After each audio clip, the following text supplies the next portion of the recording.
just an excuse for me to praise the game a little bit, so if you don't care about my opinion, I suggest you scooch along.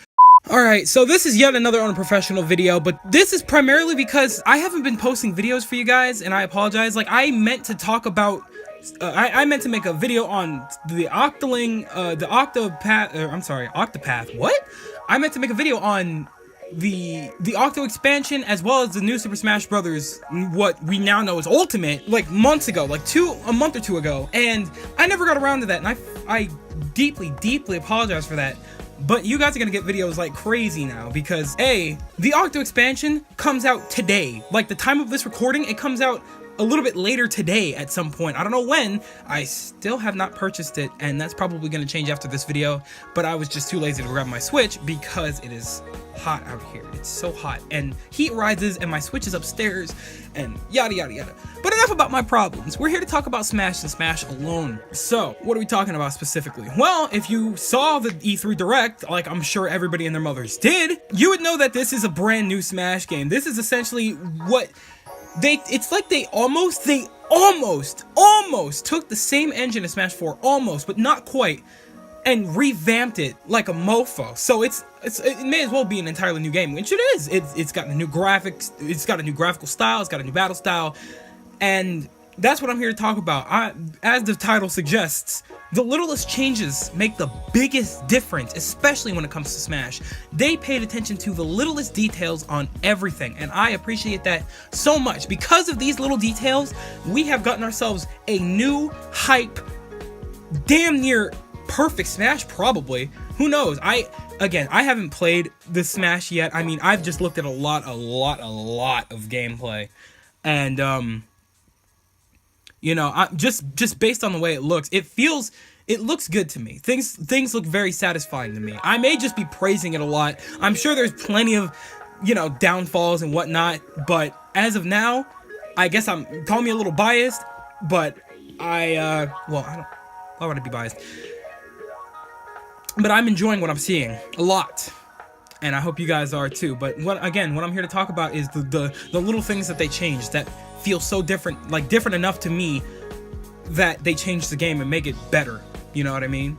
So let's go in. So obviously I already talked about the graphical style of the game, and I love it. It's again, there's more detail to everything. You could see the way the characters look, not just in battle, but just their little icons alone for when you pick the character and when you see them on the screen for their next to their percentages, which are now decimals. Again, beautiful work.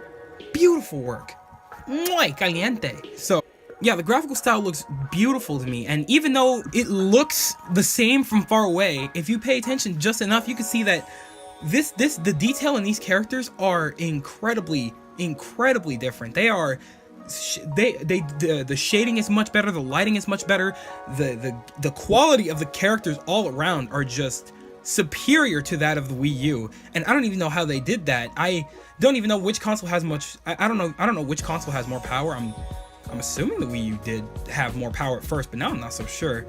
Call me wrong. I'm not technical with that kind of thing. I don't know. But I was assuming that the Wii U had more power as a console, because it's a fully fledged console that was made to handle more of this kind of thing. But they made it look better on the Switch, and I appreciate that so much. Like, they got every little hair on everyone's head. Marth, Ike. Uh-oh, air's coming on, whatever. It's too hot to not have the air on, so I apologize. But the laces on the Splatoon kids' shoes, or on the Squid kids' shoes, in Inkling shoes. I'm blanking right now. This is why I don't like to do unprofessional videos. This is why I don't like to do unscripted videos. I apologize for all my bumbling and fumbling, but that's just gonna happen with this kind of thing. But I feel like I need to get more videos out to you guys, and this is the best way how. If I write a script, it's gonna take me a month, and then another month to shoot, and then another month to edit. That's just how bad it's getting. So at this point, unprofessional. Let's just talk about it. So anyway, so as far as the graphical style, I really like it. They paid attention to every little detail, and I'm not even just talking about the look of the game. I'm talking about the backgrounds, the environments, you see like Judd in Moray Towers. You could see the old man on Plateau Tower. It's the littlest thing. I mean, they've had little things here and there like that since Brawl, of course, and in Melee, but it's just the little things that just make the biggest difference, like I keep saying. So, as far as graphics, I couldn't be more pleased.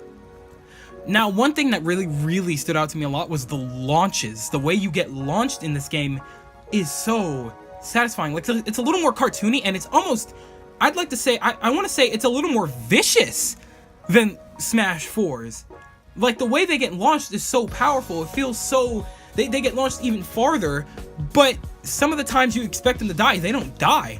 Like, for example, when you in the direct, when they first showed off Captain Falcon, you would think that Duck Hunt would have died, but he was perfectly fine. He was not even dead yet. That's how powerful those launches look. Okay, they look deadly, and that's not something I want to mess with. I don't want to get launched, but that makes the game that much more intense. Like, you get scared, you don't know if you're gonna die or not, and it's crazy. The just adding that power to the launches, even though it's not exactly, you know, you're not getting thrown farther than you would have been in Smash 4, but just the way it looks, just the way that feels.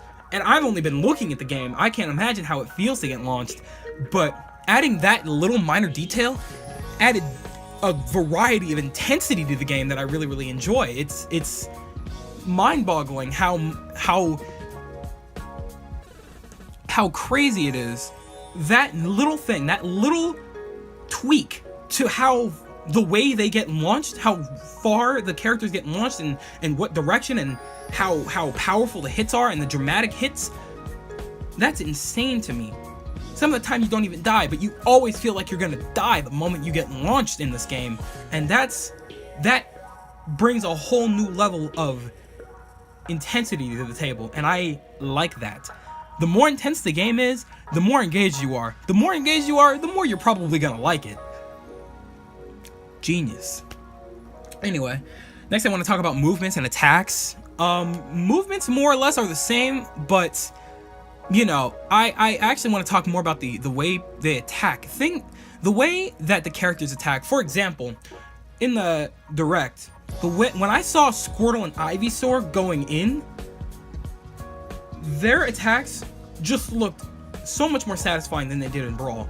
They got upgraded like crazy.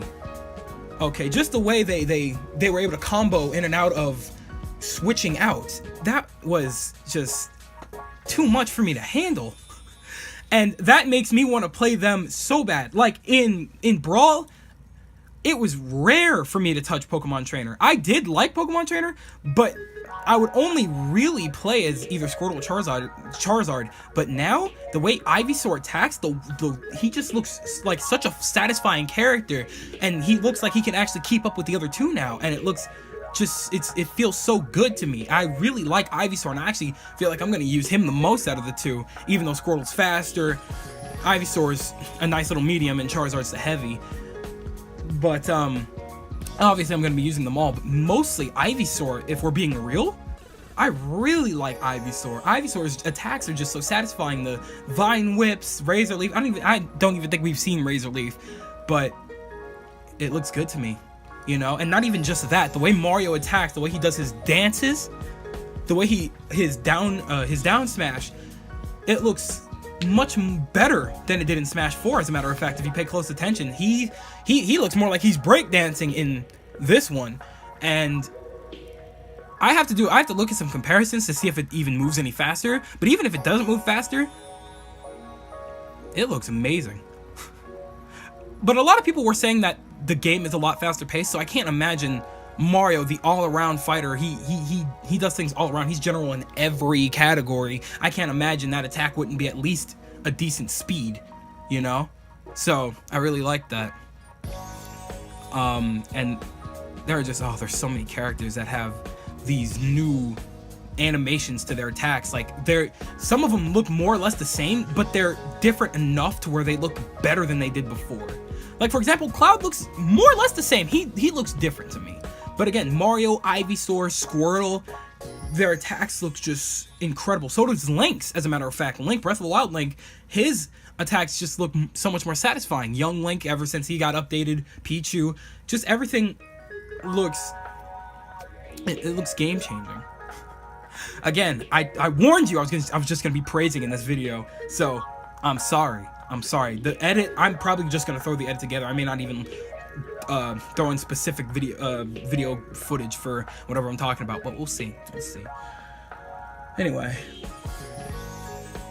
next thing I want to talk about is keeping track for the fighters. Now, this is another minor detail, but I really like what they did with Cloud, with Robin, and with Villager, because those are the ones that they showed. You're able to keep track of Link's limit, even though I felt Link. Did I say Link? Cloud. You're able to keep track of Cloud's limit, and I felt like that was unnecessary to put it near his bar, but it's welcome. It's a welcome change that I'm not opposed to. I mean, there's nothing wrong with that. I'm sure you're. I'm thinking that what it is once it's loaded up, you can't see the limit line anymore unless it's on his. And apparently, according to people who played the game, it runs out. And so when it runs out, you have to charge your limit again. So instead of being able to keep it the entire fight and have this upgrade around you for just being able to strengthen yourself for an entire fight, you have a limit to that strength. And before you have to charge it up again, and you are vulnerable to enemy attacks, which is great. He got hit with somewhat of a nerf. I see that as somewhat of a nerf, and I cannot complain. I think that's actually a bit more fair, okay? And then, for, who did they show? For Villager, being able to keep track of the items that you have, it must have taken ages to get all those items that are in this game, because who knows what you can pocket. I don't even know. Can you pocket Ridley's fireballs? I don't know. I can only imagine so, but you can pocket trees and all that, and it just I can only imagine it took ages to get all the different items animated that the Villager pockets. But with doing that, you know what you pocketed last, and you can keep it for the entire fight, and just in case, you're able to be like, what do I have? Oh yeah, boom! Instead of being mid-fight and being like, do I even have anything? And accidentally throwing it and being like, oops, I should have used that for later. You know what I'm saying? So that's what I really like that. I really like that. And then there was another character. Oh, Robin. He and, well, female Robin. You're able to keep track of your item usage. So you know how much longer you have for your tomes, for your weapons, and everything. And that is great, because that is so important, because there are actually, you never know, because there are times where you can actually run out of your tome for your recovery for Robin. And that screwed me over, because I didn't even, that's happened to me like once or twice. Unless I'm hallucinating and you can't actually lose it, but I'm pretty sure you can. But I'm pretty sure it's happened twice to me, and I was like, I didn't even know you could run out of that. So being able to keep track of how much you have left for each tome and each weapon, that's great, because you know how hard you want to hit the opponent with that last attack if you can get it in.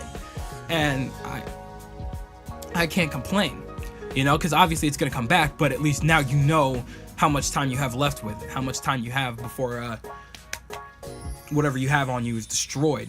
You know, how cheap you can be with your side B, your fire tome, before it's gone. And can't complain. I'm liking it. So little stuff like that is just perfection to me. Perfection at its finest. Next, I want to talk about the difference in Echo Fighters. Now, Echo Fighters, if you didn't pay attention, are characters that we used to call clones when they first came out. So basically, Lucina, Dr. Mario, Dark Pit, and stuff like that. I think. No. He doesn't count. I was thinking of Olimar's other character. And as of recently, we have Daisy now as an Echo Fighter, and they still get their own slot, right? Or do they not? I wasn't really paying attention. But either way, I'm not sure what to make of this, I'll be honest. I mean, I like that they aren't just their own characters, they're called Echo Fighters now, and because that makes a lot more sense, because they're not the same, but they are the same. So, and nobody really addressed that. You know, Sakurai never really addressed that, you know, they are the same character. These are essentially clones, even though he knew damn well what they were, but he never really addressed that until now. And so now we get Echo Fighters, and I mean, it's just a name change, but I can't really complain. You know, I'm not exactly mad about what we have, and you know, it's not like I ever hated on Lucina or Dark Pit. Hell, I use Dark Pit more than I use regular Pit. I use Lucina probably more than I've ever used Marth. You know, Dr. Mario I never touched. He was too slow. Maybe that'll change, but I doubt it.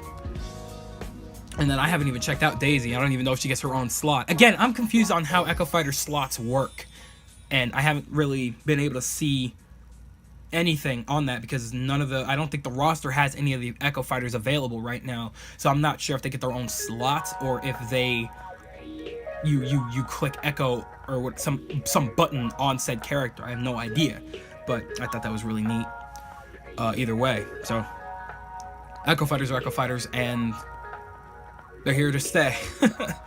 So I'm not too mad. Again, I like to think that the Echo Fighters weren't a bad inclusion. I actually did like Dark Pit in the story, so he's not too different from Pit, but I think I like him a little bit more than Pit personally, even though Pit's faster. I like hard hitters. Except Dr. Mario. The last thing I wanted to really point out in this video was shielding and avoiding. And that's the biggest thing to me, is I noticed, unless I'm crazy, tell me if I'm wrong, but the way you get pushed back, even if you are shielding the whole time, you can get pushed back.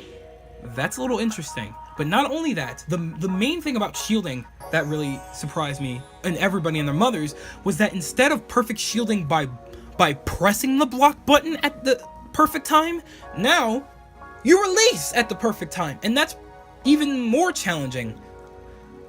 I think. I have no idea, actually. I think it looks more challenging to me. Maybe it's because I'm used to perfect shielding now. Like, I know how to do it, and that's what I've grown accustomed to. So this change kind of scares me a little bit, I'm not gonna lie. But I like it. I like it a lot. You know, again, adds more variety and depth to fighting. And then, avoiding and dodging and sidestepping and whatnot. I wonder, I do have one question I want to ask, if this affects, what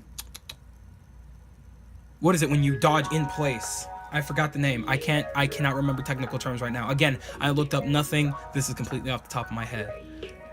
But avoiding, the main thing that they brought up when it comes to sidestepping and dodging is that the more you dodge, the more tired you get, and the more tired you get, the slower you move. So you don't want to keep doing that too much, otherwise your opponent will have more time to hit you and go after you, and that's not what you want. So you need to come up with a better strategy than just dodging back and forth, because now, unlike Smash 4, that's not going to work. Because you were able to get away with that a lot more, and I'm glad that they paid attention to that, because now you move slower and you get punished for constantly sidestepping too much, because then you'll realize I need to come up with a better strategy, because I keep doing this too much and I keep getting grabbed before I can do anything, or I get hit before I can do anything. And the thing is, now it's your fault. Okay, now, there were times when in Smash 4 when you would be dodging or whatever and you get grabbed or whatever, and frankly you shouldn't have been able to get punished, but now you get punished for it and it's absolutely your fault. It's all on you if that happens, and you can't complain, because you're gonna think to yourself, I should have learned. They told me that I would get more tired, and that's just that's another thing that adds more variety to the game. You have to come up with a better strategy. Whoa, I can't speak. A better strategy than just constantly dodging back and forth. You can't keep doing that, and if you do, well, that's on you, kid. That's more time for them to destroy you and punish you. Now, I am a little worried about how limited that is. Like, how many times, how much can your, like, what's the max of how tired you can get? You know, I may have to test out once the game comes out, or maybe have, if somebody at E3 up there, I have a buddy that's up there, so he may be able to maybe test that out if he can get the chance, but I'm sure he just wants to play, so I'm not gonna bug him about that. But once I get the chance, I want to test out how tired you can get if you sidestep too much, you know? Because they only showed it off 6 times, and you get pretty damn tired after only 6. So I can imagine if you can go farther than that, then you must be moving like a zombie at some point, you know? So that's just my thought process on it. But otherwise, I do love what they did with shielding and avoiding and dodging and sidestepping. Great work. Great work. Anyway, this was essentially my idea of a cooldown, even though it may be a day or 2 late, maybe even a week late, depending on how long editing takes. But I may just kind of throw something together to put something up for you guys. So